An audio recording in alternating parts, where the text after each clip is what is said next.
In my mind, everything was going to work out perfectly. If God would simply follow my step-by-step plan, all would go well.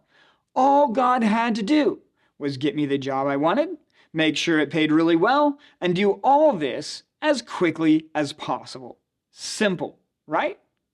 I don't know about you, but I tend to do this to God frequently. I have a plan. I believe it is a good plan. And if God will just work things out how I want him to, everything will be great. But here's the thing. God has his own agenda. There have been many times in my life where I didn't get the job I wanted.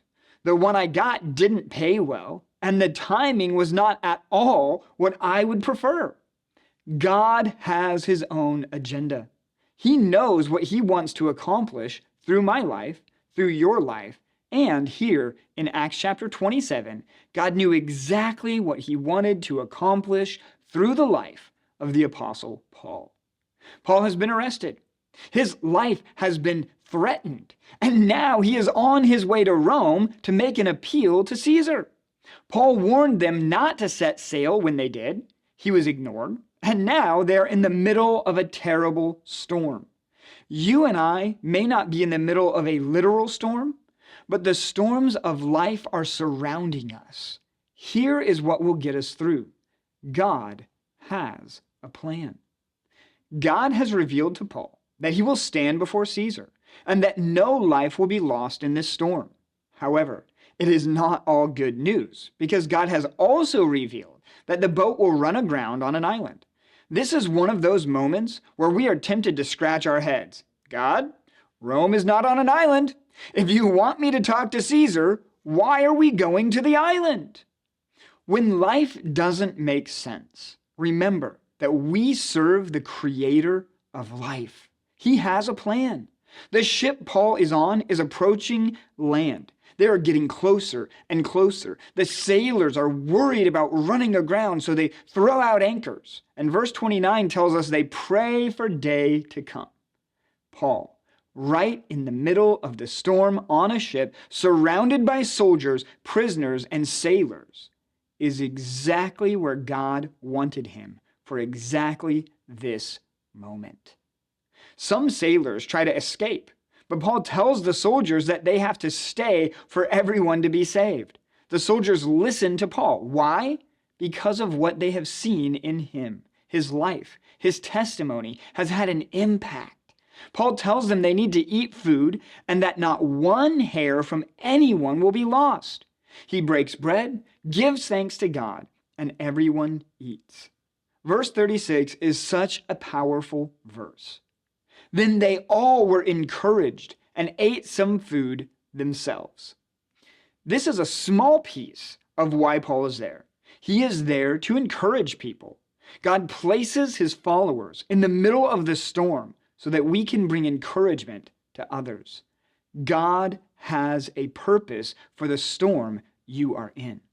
The next day, the sailors try to run the ship onto the shore, but they get stuck and the waves start tearing the ship apart. These are the moments we question God, right?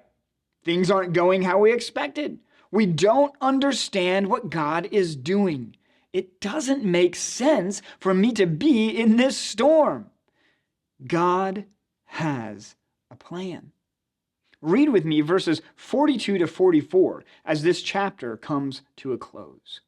The soldiers' plan was to kill the prisoners, lest any should swim away and escape.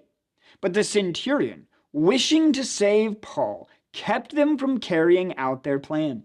He ordered those who could swim to jump overboard first and make for the land, and the rest on planks or on pieces of the ship. And so it was that all were brought safely to land. God uses Paul here to literally save lives. The centurion prevents the slaughter of the prisoners to save Paul. The last words in the chapter tell us that everyone makes it safely to land. What is the point of all this? When nothing makes sense, here is what we place our trust in. God has a plan. He placed Paul exactly where he wanted him, which just happened to be on a ship that smashes into an island in the middle of a storm. Why? Because there is a gospel opportunity on this island. The storm you are in, God has a plan for it. That shipwreck, God has a plan for it.